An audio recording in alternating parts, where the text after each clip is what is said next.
Selamat malam pemirsa, senang sekali malam hari ini Dialog Hukum hadir kembali menjumpai Anda. Dan malam hari ini pemirsa kita akan membahas terkait dengan aturan konsinyasi yang tentu saja ini pastinya akan terkait dengan bagaimana pembebasan lahan.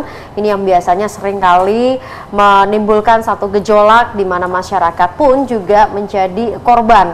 Nah, kita akan bahas seperti apa konsinyasi, seperti apa aturannya, bagaimana prosedur yang terbaik, bagaimana yang bisa didapatkan oleh warga. Saya langsung saja ke narasumber utama kita, ada Bapak Dr. Sunarno Edi Wibowo atau yang akrab disapa Pak Bowo. Selamat malam Pak Bowo. Selamat malam Pak Kena. Apa kabar? Alhamdulillah sehat-sehat. Alhamdulillah sehat sekali. Dan Amin. Malam hari ini pemirsa, saya dan Pak Bowo kedatangan banyak sekali tamu. Ini sampai penuh tempat duduknya, sampai nggak muat, ada yang berdiri. Mohon maaf ya Bapak-bapak kalau sampai harus berdiri. Saya sapa dulu, selamat malam, assalamualaikum semuanya.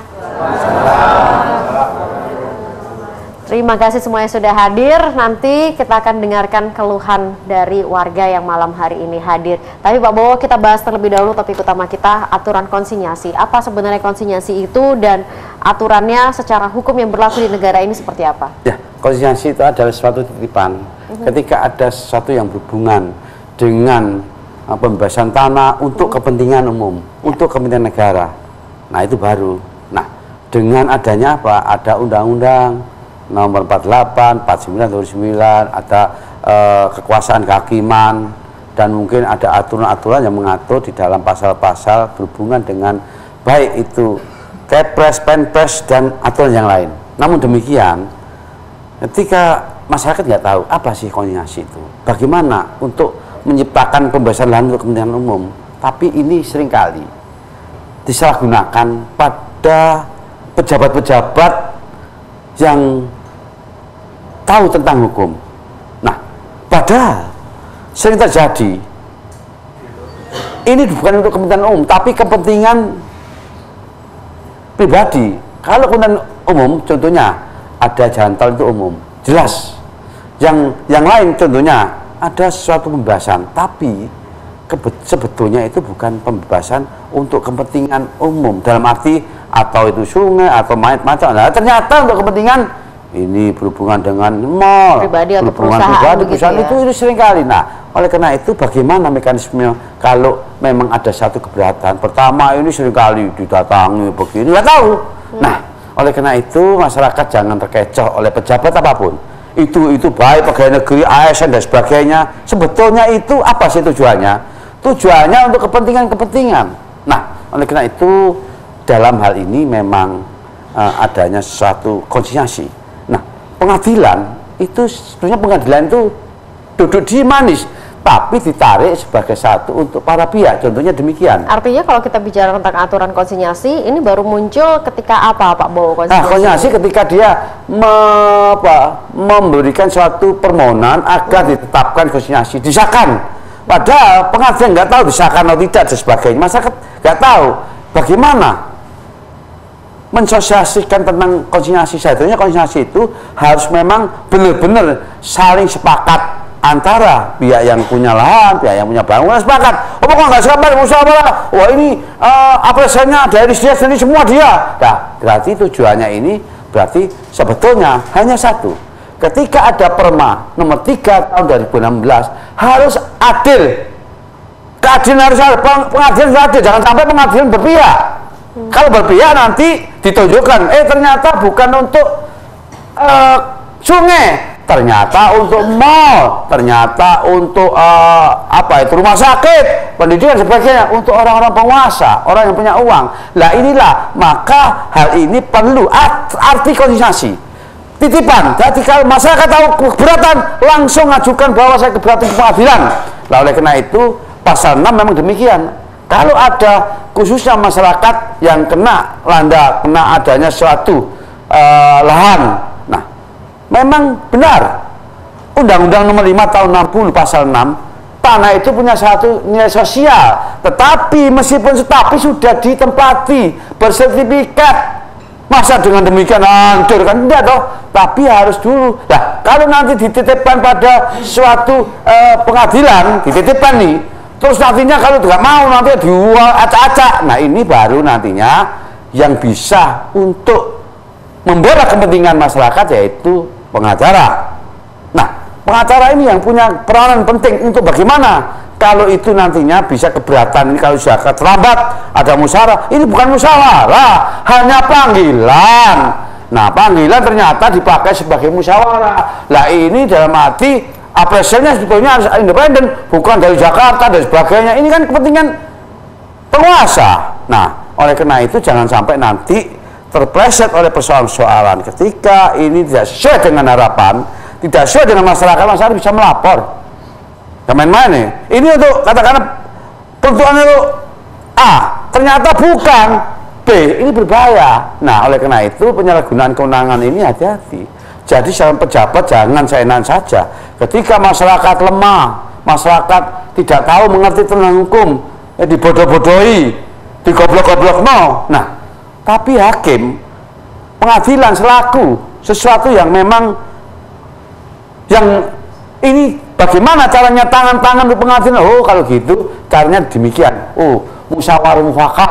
Nah, tapi kan harus tahu paling enggak, oh ini ada keputusan gubernur, keputusan wali kota sebagainya, itu paling itu nanti bisa dipetulkan kalau itu memang enggak persesuaian ya. Tapi ini merupakan satu bagian rakyat masyarakat ini sedih saya lihat. Kenapa?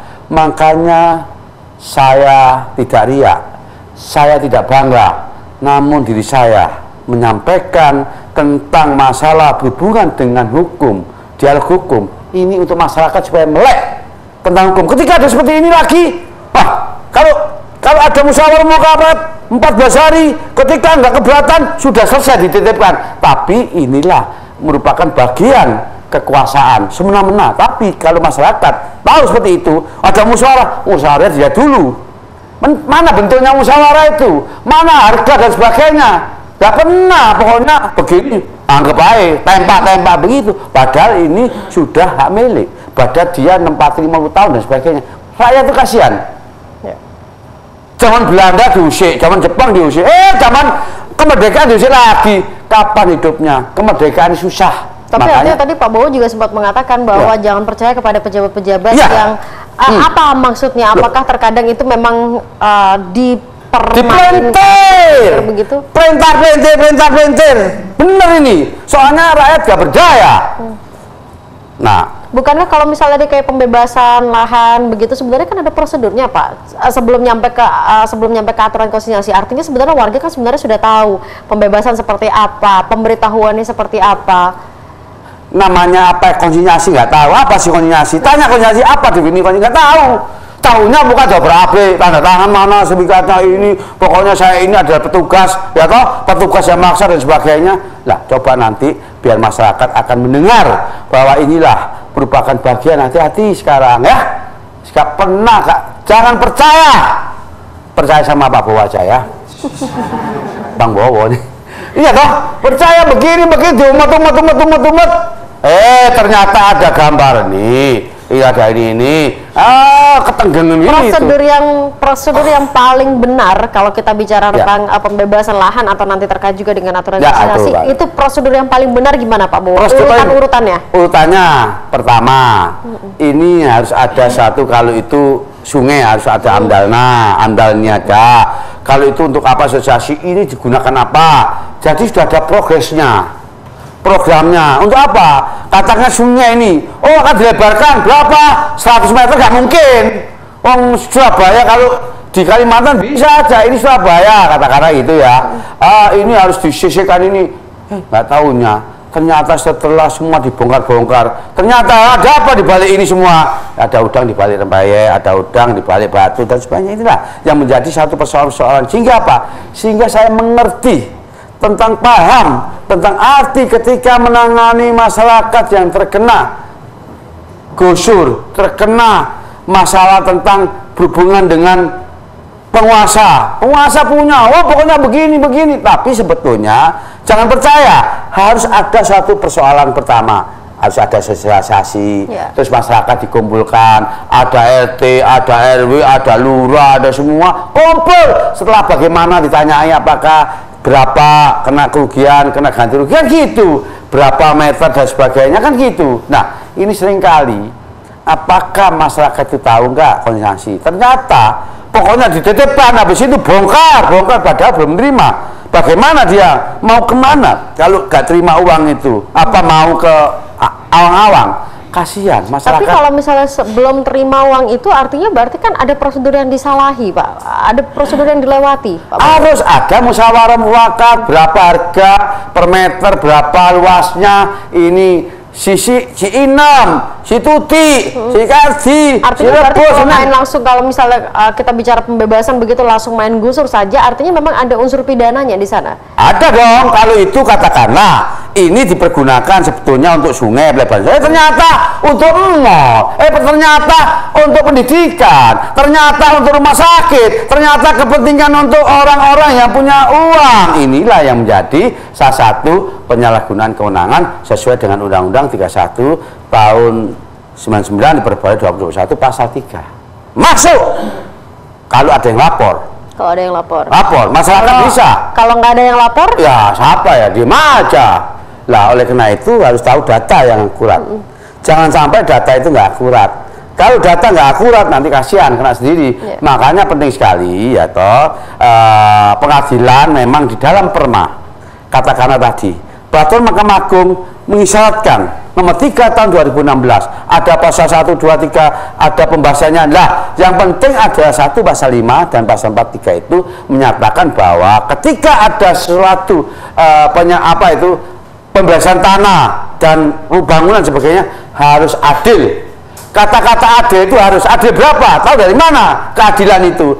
Tahu dari nanti ketika ada satu proses ada bantahan, ada jawaban, ada keberatan dan sebagainya. Ini nanti ada masyarakat supaya ketika sudah lewat. Nah, seringkali masyarakat ya tahu apa sih musyawarah mufakat? Apakah sudah mufakat? Apa tidak? Kalau belum mufakat, berarti apa? Belum bisa dikatakan konsinyasi itu. Contohnya ini.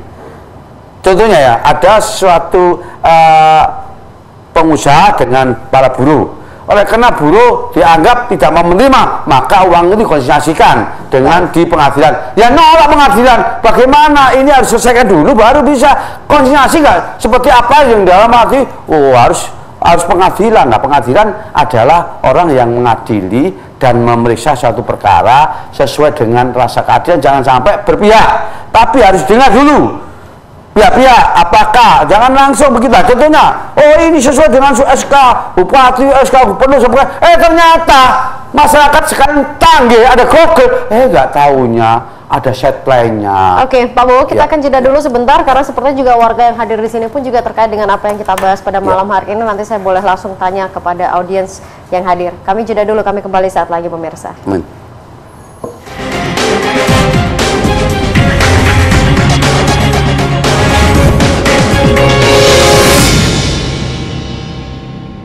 Baik, pemirsa, Anda kembali bersama dengan kami bicara tentang aturan konsinyasi. Ini sepertinya juga ada sejumlah warga yang hadir pada malam hari ini dan akan juga mempertanyakan terkait dengan topik kita malam ini. Monggo, silakan siapa yang mau berbicara lebih dulu. Monggo. Dengan Bapak siapa? Saya dengan Zainal Arifin. Pak Zainal Arifin, monggo silakan, Pak. Nah, ini yang ingin saya tanyakan sama Pak Bowo. Ini istilah konsinyasi, Pak. Apa sebenarnya konsinyasi itu?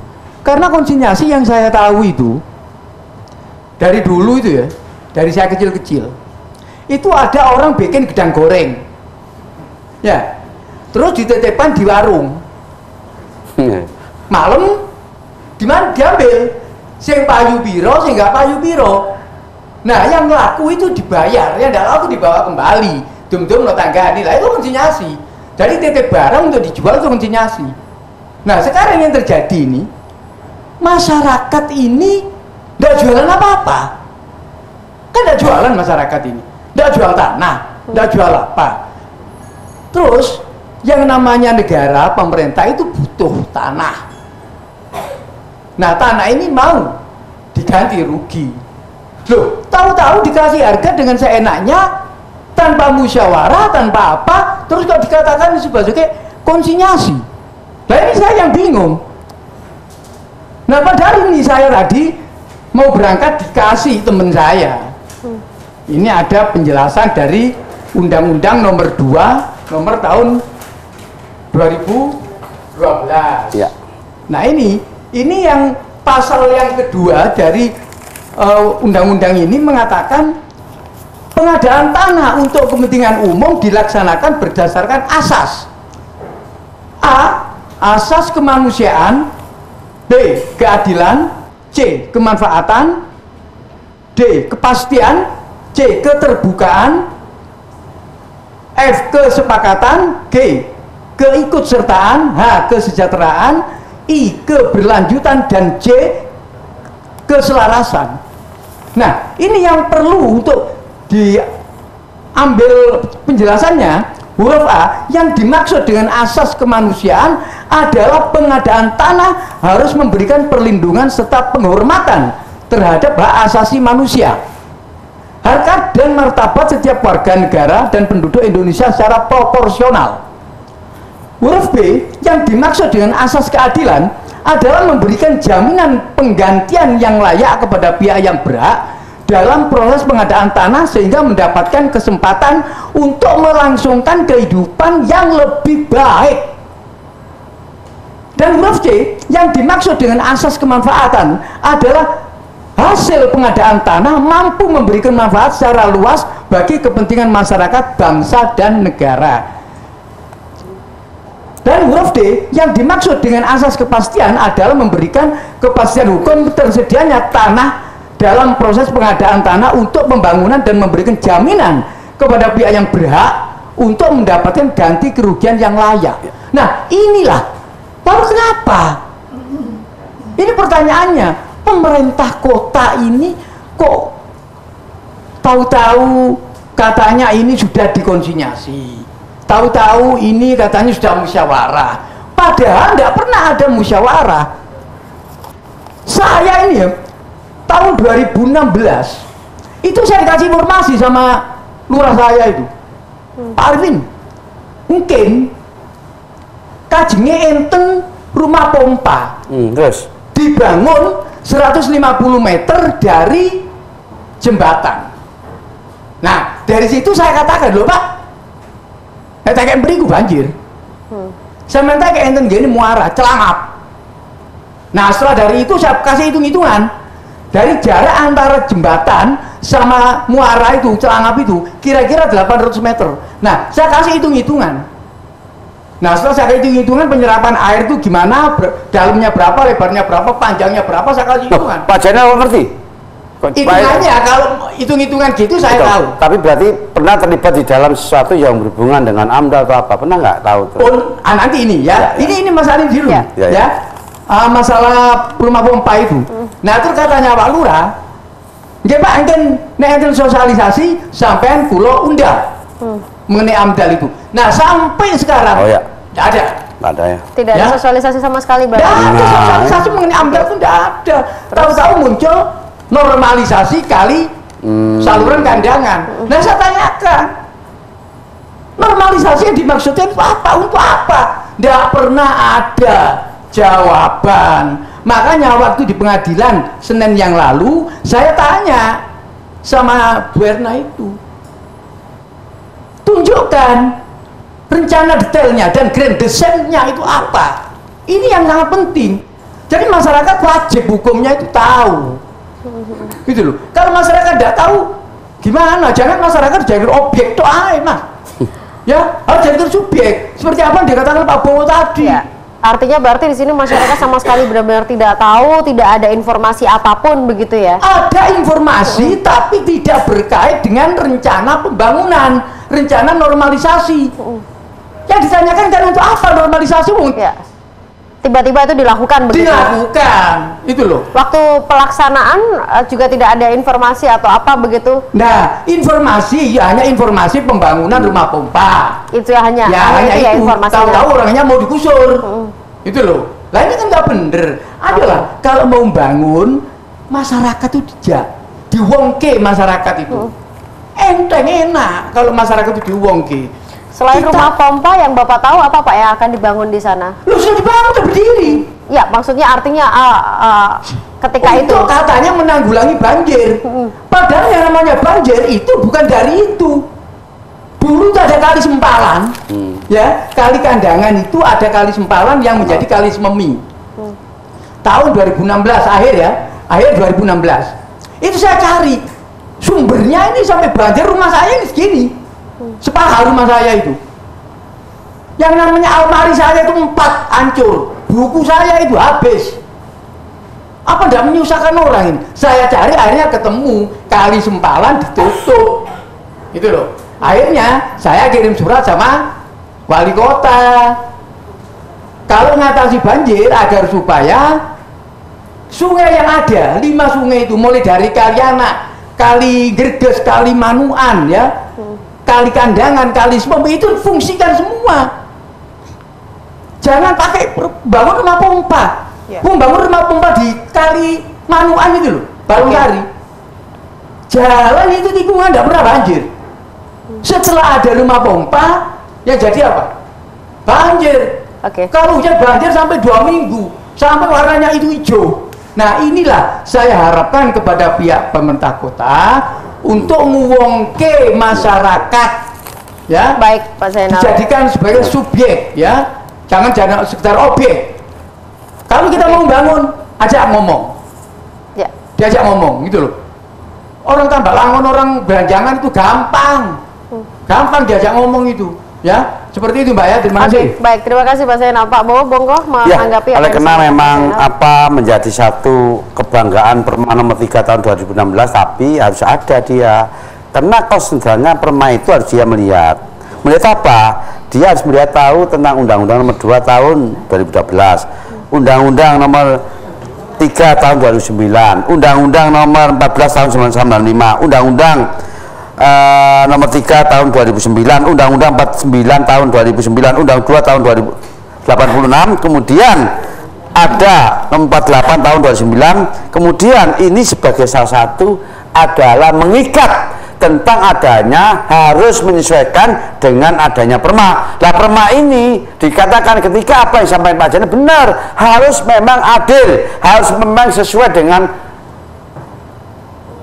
apa itu masyarakat berapa tahun menawar. Jadi sesuai, jangan sampai hanya ditawar katakanlah dibakar segini adalah untuk kuasa, kalau enggak saya titipkan dengan pengadilan biar nanti tak bongkar. Itu maksudnya ini ya benar, ini sebenarnya. Tapi kalau masyarakat tahu ini bukan untuk normalisasi sungai dan sebagainya, tetapi ini untuk kepentingan lain, ini adalah penyalahgunaan kewenangan. Pejabat apapun hancur kena ini. Kenapa? Karena semua itu masyarakat yang merupakan salah satu ya, masyarakat harus dilindungi, rakyat dilindungi, bukan dihancur begini, kenanya kekuasaan, pasal-pasal. Padahal apa yang disampaikan Pak Zainal benar. Perma nomor 3 tahun 2016 itu harus menyesuaikan dengan Undang-Undang nomor 2 tahun 2012, harus sesuai pasal 37 dan lainnya. Kenapa? Harus ada suatu 5 hal tadi yang disampaikan. Oleh karena itu saya sedih ketika masyarakat ya tenang akhirnya diacak-acak, tapi ngacak-ngacak nggak apa-apa, sesuaikan dengan harganya, sesuaikan dengan apa yang menjadi harganya. Jangan itu harganya 10 juta dikasih 3 juta, 10 juta dikasih 2 juta, pokoknya masyarakat yang raya pokoknya sampah. Nggak boleh itu, dia harus terhormat, harga dan martabatnya harus dilindungi. Jangan sampai hal ini menjadi satu teriak. Di mana teriaknya? Akan saya teriak nanti dengan Pak Bowo. Nah ini akhirnya sudah akhirnya apa? Kalau sudah terlanjur kayak begini ini harusnya kayak gimana ya Pak? Ini makanya ini harus ada satu, apakah itu sudah mufakat musyawarah, apakah harganya sudah disetujui. Nah ini disetujui belum, kesepakatan belum, diajukan konsentrasi, ini nggak benar. Pengadilan diam-diam dijadikan salah satu keamanan. Nggak benar ini. Ya, kalau memang tidak ada komunikasi bahkan kesepakatan juga belum tercapai, begitu ya Pak Zainal. Ada upaya hukum ketika ada hubungannya, ketika ini belum dibacakan, memang konsinyasi belum dibacakan, mau lari ke sana, penetapan dibacakan langsung sikades, upaya kena keberatan bisa. Dan nanti oleh karena itu memang ya, saya kebetulan nggak tahu ini kok mesti Pak Bowo akhirnya diangkat sebagai lawyernya. Akhirnya saya maju ke persidangan, ternyata hakim nggak tahu bahwa ini untuk peruntukan untuk apa. Nah kebetulan loh, kalau tahu. Jadi asas fiksi. Bapak-bapak harus tahu Google. Melihat Google tentang adanya perma ini harus begini. Ternyata saya tunjukkan Google. Untuk apa? Ternyata setline-nya untuk gedung mewah. Ini baru tahu. Lu Google, ini Google Bu, dari mana? Oh ya, dari informasi, dari masyarakat. Ya akhirnya hakimnya diem. Iya. Baik, Ya. Pak Bowo, nanti saya akan gitu ya. mendetailkan lagi karena Pak Bowo mengatakan bahwa peruntukannya ternyata berbeda begitu ya dari apa yang diketahui oleh warga. Kami akan kembali saat lagi untuk Anda. Ya.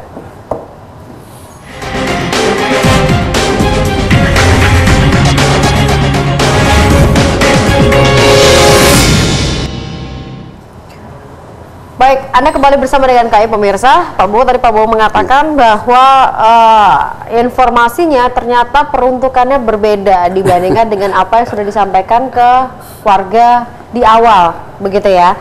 Oke, boleh mungkin selain Pak Zainal Arifin ada yang mau menambahkan atau menjelaskan juga, karena saya lihat warga juga ada bawa beberapa poster atau apa itu ya.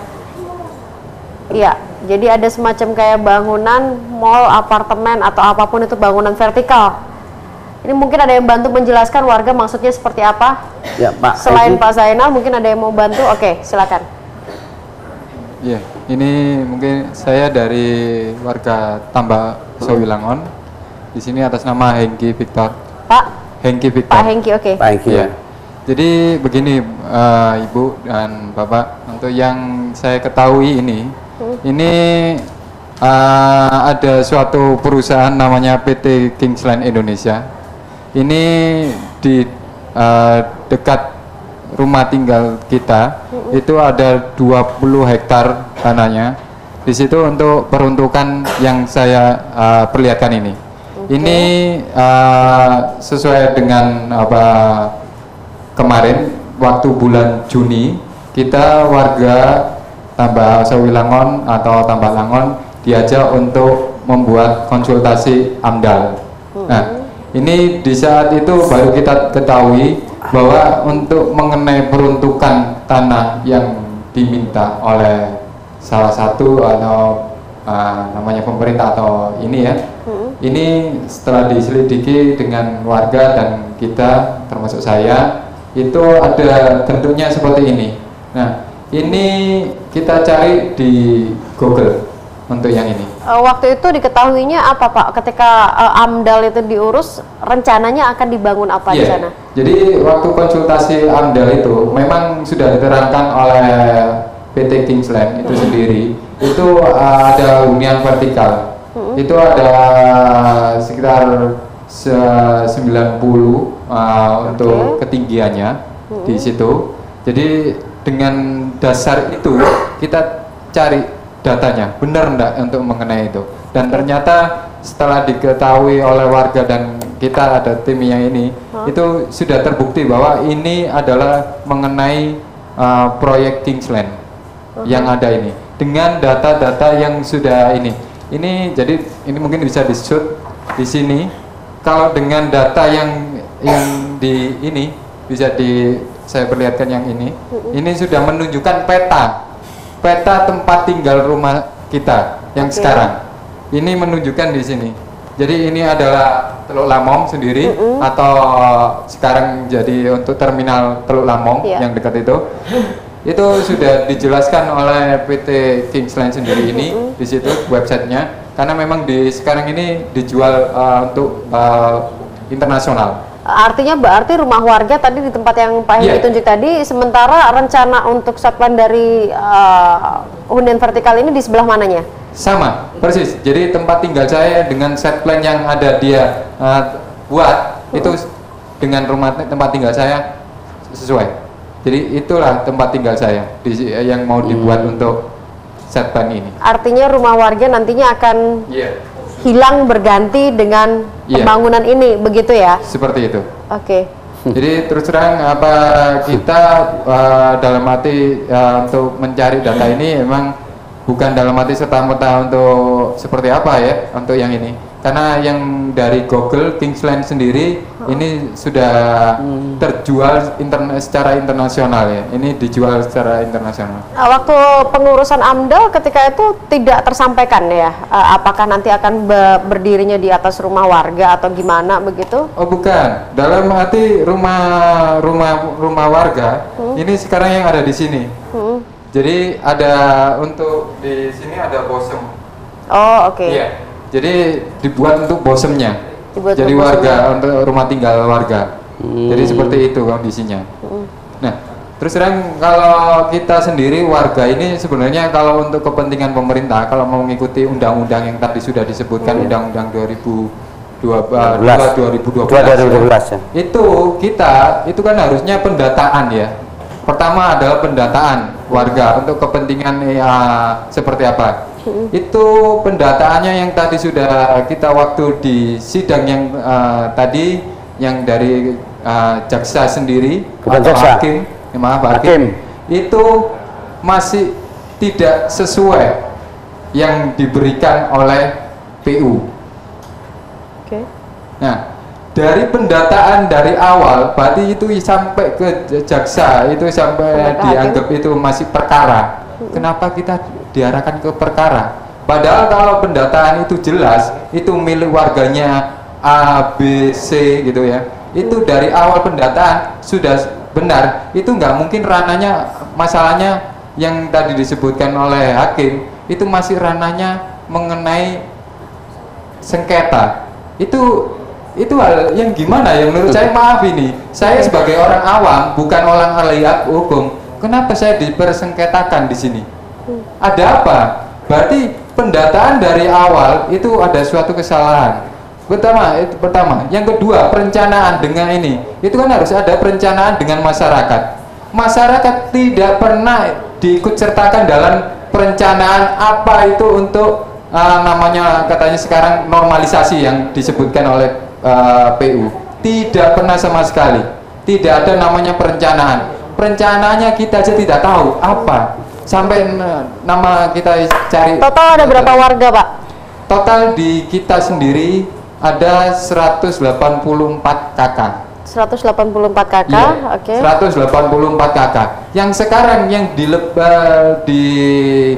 untuk di gerilya, kalau saya bilang gerilya terus terang ya, di gerilya oleh PU itu ada 29. Maksudnya di gerilya itu gimana? Maksudnya gini, karena dari yang ini hanya dari 29 warga itu yang diajak untuk mengenai konsultasi publik pernah ada, tapi konsultasi publik itu mengenai perencanaan untuk rumah pompa. Ya, yang tadi disampaikan tadi itu. Jadi Januari ada memang perumahan pompa. Rumah pompa sudah jadi. Dengan apa yang 9 Januari undangan itu. Terjadinya tanggal 17 Januari 2018. Rumah pompa sudah jadi. Kenapa harus surat undangan itu rumah pompa lagi dengan SK wali kota? Kenapa? Ada apa? Itu yang kita ingin tahu. Kalau ini memang perencanaannya benar atau ini sosialisasinya benar, warga akan mendukung. Ini kan kepentingan untuk umum yang dibilang. Kita akan mendukung, 100% kita dukung pemerintah. Tapi kalau pemerintah tidak sesuai, ya kita ngapain kita dukung? Kita cari kebenarannya. Oke, baik, itulah. Pak Hengki. Itu dulu ya, Pak Hengki ya. Karena saya harus jeda, saya boleh tahu mungkin ada warga lain yang juga mau menyalurkan aspirasinya, satu orang gitu? Ada atau sudah cukup tadi diwakili Pak Hengki? Pak Zainal, sudah cukup diwakili Pak Hengki ya terkait dengan persoalan yang ada di Tambak Langon? Oke, kita akan jeda dulu. Pak Bowo nanti bisa langsung menjawab. Saya nanti akan geser juga ke audiens lain. Kami kembali saat lagi.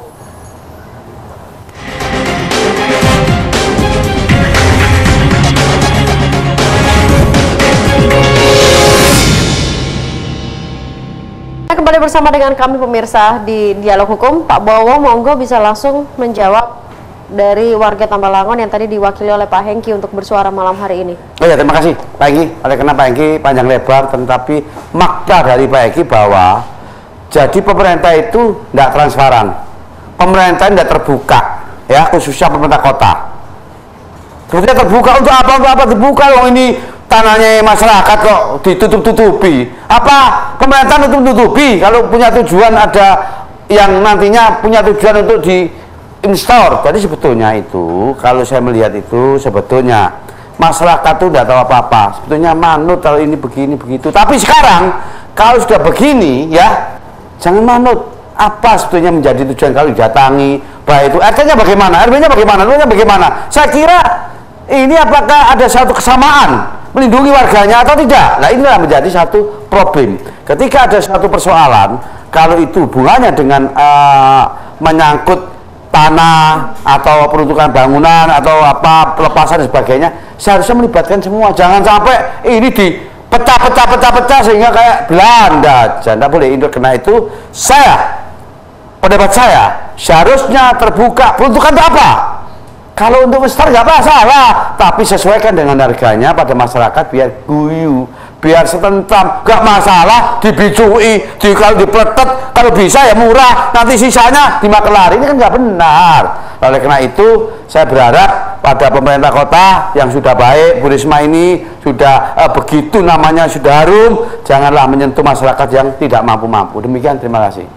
Baik, sudah menjawab dari warga Tambak Langun, termasuk upaya-upaya juga ke depannya Pak Bowo ya, yang harus mereka lakukan, artinya bagaimana supaya mereka juga bisa segera terjawab persoalannya. Ya, jadi oleh karena itu biarlah nanti dia ini, karena pihak pemerintah kota sudah memberikan permohonan konsinyasi dikarenakan ini untuk peruntukan, untuk atur lahan normalisasi atau dan sebagainya. Lah, ini saya kira ternyata di Google sudah ada, oh nggak tahunya sudah ada supply-nya. Untuk apa? Untuk gedung-gedung besar. Lah ini kan nggak benar. Buatlah terbuka. Ini untuk apa? Kalau saya melihat di lapangan langsung, ternyata tidak ada sesuatu yang banjir, tidak ada sesuatu yang terhuni. Ini ada apa sebetulnya di balik ini semua? Ternyata saya kira ini adalah ada tujuan-tujuan yang tertentu. Karena masyarakat baru sadar ketika ada apa, berapa sih harganya? Berapa sih? Ini nggak tahu. Untuk 1 meternya berapa? Yang ini kanan kiri berapa? Nggak tahu. Seperti dibungkam. Baru nantinya, baru berapa itu nanti akan terjawab ketika nanti dalam persidangan. Baik. Tadi bapak-bapak bisa datang nanti ya, terbuka. Nanti akan saya memberikan satu jawaban dan sebagainya. Nanti bagaimana itu akan terbuka? Apa yang bukti-buktinya itu ya? Kalau sampai meleset bisa tapi turunkan ya. Demikian. Terima kasih. Baik, Pak Bowo. Ya. Begitu untuk warga dari Tambak Langun, saya geser juga ke audiens lain. Monggo, silakan. Mungkin, oh ya, boleh dibantu Pak Hengki mikrofonnya ya.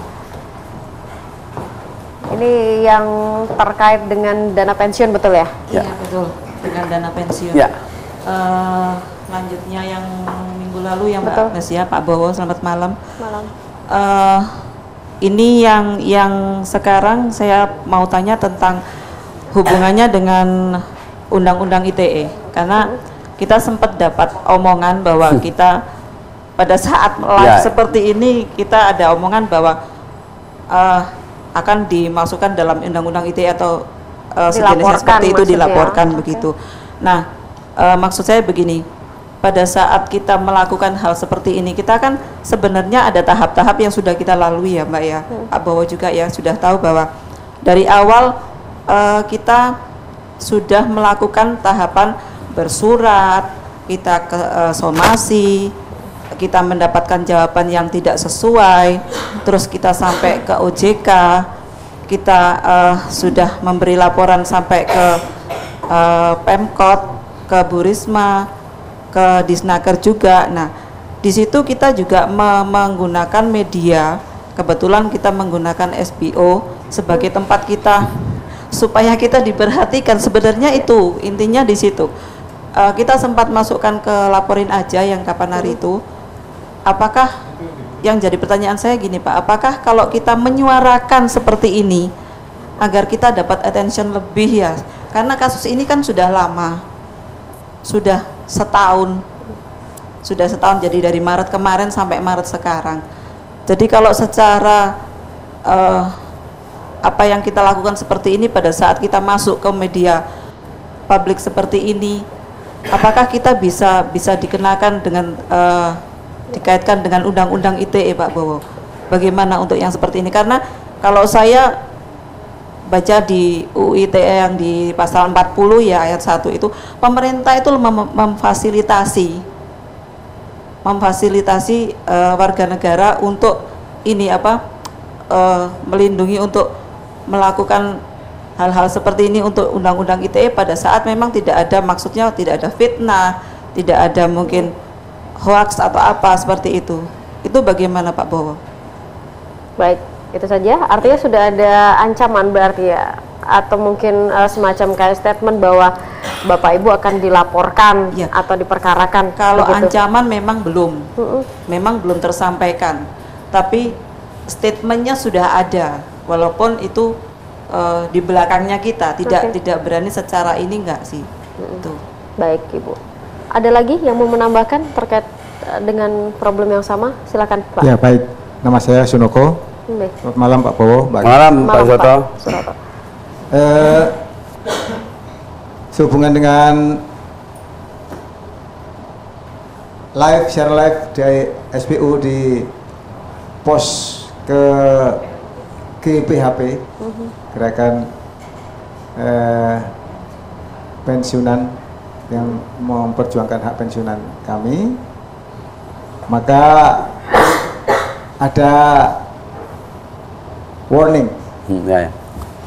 Warningnya nyampe langsung atau Ya, kalau tadi Ibu typhoon. tadi bilang di belakang gitu ya, artinya tidak nyampe langsung ke Bapak Ibu. Typhoon, gitu. Typhoon. Tolong jangan sampai ini kena dalam pelanggaran IT.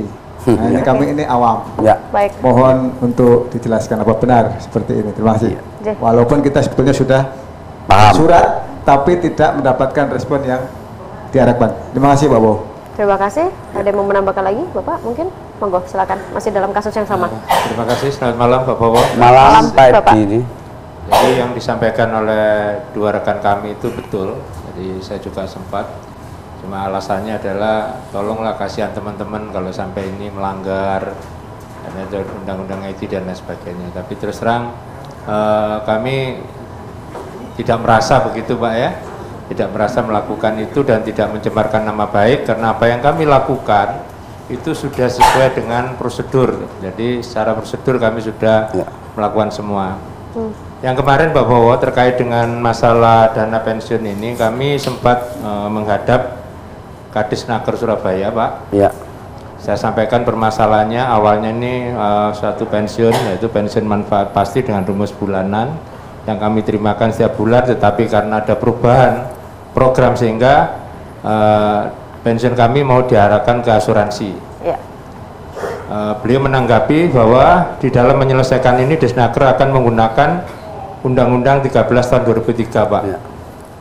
Yang mana apabila pensiun ini iurannya dibayar oleh pemberi kerja juga oleh pekerja, itu iur yang dibayar oleh pemberi kerja akan diperhitungkan dengan undang-undang. Itu dari Disnaker, dan kami juga dapat informasi mungkin dalam waktu dekat Disnaker juga akan melakukan pemeriksaan ke lembaga kami bekerja begitu. Artinya sudah sempat ada jawaban begitu ya Pak ya? Jadi sudah ada jelas, saya kira kalau nanti hari Selasa atau Rabu surat kami kirim, saya kira tidak akan waktu terlalu lama itu Pak, akan diproses itu. Terima kasih Mbak Agnes, Pak Bowo. Mudah-mudahan kami mendapatkan sesuatu yang tadi terkait dengan IT atau pencemaran nama baik, apa betul itu. Terima kasih Pak, selamat malam. Malam, terima kasih Pak Bowo, nanti akan menjawab setelah jeda pariwara. Pemirsa, kami akan kembali saat lagi untuk Anda.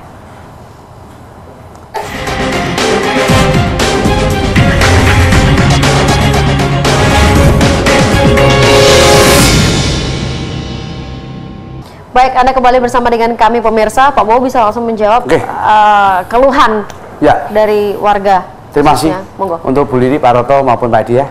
Nah, apa undang-undang IT? Apa pasal 27, 28? Tapi bapak-bapak ini dilindungi oleh undang-undang PES dong. Ya kan? 40 tahun. Berapa? Ada undang-undang PES 40. Jadi undang PES itu hak jawab, tapi ini bukan IT. Tapi itu ada kebebasan. IT itu ketika Bapak menyebarkan ini kena. Jangan menyebarkan, lebih baik di SPU aja, lebih transparan, terbuka, ini dilindungi oleh undang-undang. Maka apa dilindungi? Hak jawab itu ada. Kalau nggak ada ke sini dong. Kalau nggak, jangan sampai ini IT, enggak, IT itu jangan main-main ini Pak. Lebih baik nggak usah, tinggalkan aja, lebih baik seperti ini ya. Oke. Jadi Bu Lili, Pak Roto maupun Pak Edi, enggak, jangan takut ya. Ya. 49 dilindungi Pak. Jawab ada. Ini PES kalau di sini. Tapi kalau ini bukan PES saya. Ini adalah IT ketika ngolok-ngolok, oh Pak Bowo itu jelek, Pak Bowo monyong dan sebagainya, ini bisa kena ya. Oke? Nah, jadi sudah tenang ya Bu ya. Kalau ada Pak Bowo siap kok tanggung jawab ya. Oke, terima kasih. Ada tambahan mungkin dari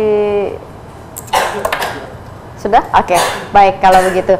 Oke, pemirsa, Pak Bowo juga sempat berkunjung ya ke tempatnya warga yang ada di Tambak Langon, begitu ya, untuk mengetahui bagaimana kondisi yang ada di sana. Kondisi. Kita lihat dulu nih liputannya Pak Bowo yang langsung berkunjung ke lokasi.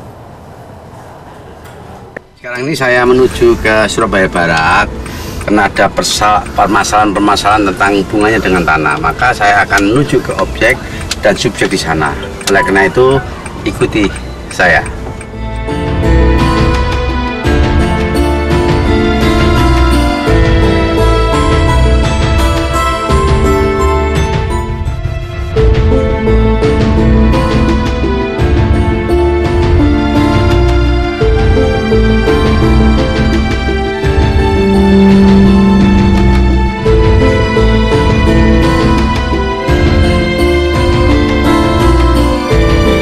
Perjalanan kali ini, Pak Bowo akan mendatangi sebuah lokasi di wilayah Surabaya Barat.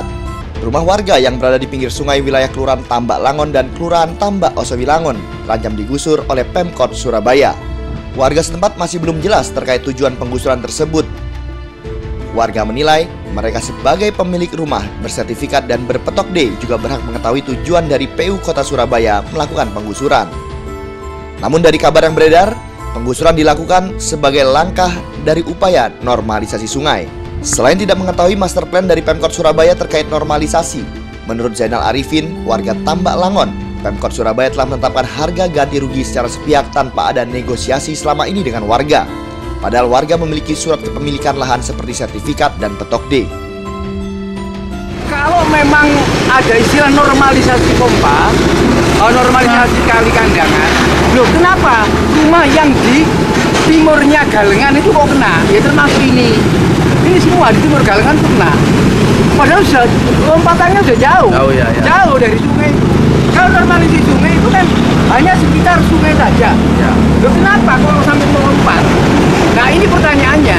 Oleh karena itu kami juga ingin tahu apa rencana detail dari Pemkot dan grade desainnya itu bagaimana. Apa tidak boleh orang tanya? Boleh. Kan boleh itu tanya itu ya kan. Dan itu memang hak kita, hak masyarakat untuk bertanya itu. Sampai sekarang belum ada sosialisasi apapun ya Pak? Kalau sosialisasi itu pernah saya minta, gitu. Sekitar 2016, tapi sampai sekarang tidak ada.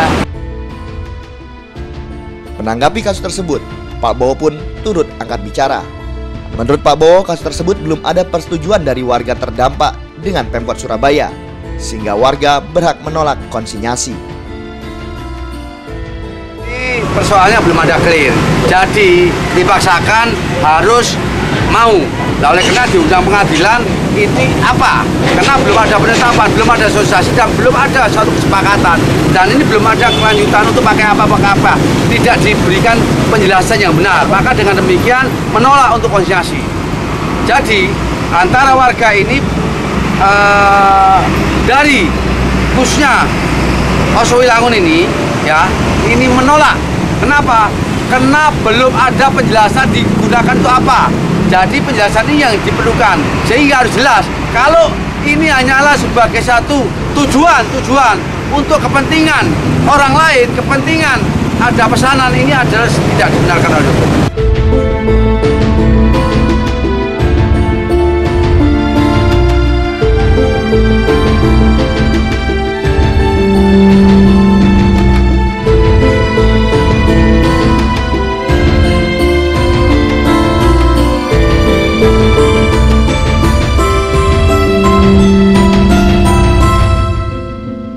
Ya, baik pemirsa, itu tadi Pak Bowo sudah langsung berkunjung, melihat dan berjumpa juga dengan warga di sana ya. Kita tunggu saja nanti bagaimana ya Pak Bowo ya. Pemkot juga akan menanggapi hal ini.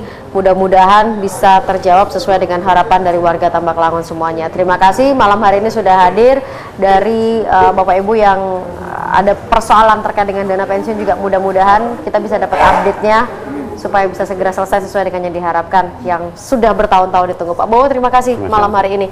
Kita ketemu lagi minggu depan pemirsa setiap hari Senin jam 8 malam di SBO TV Dialog Hukum untuk Anda. Selamat malam, sampai jumpa.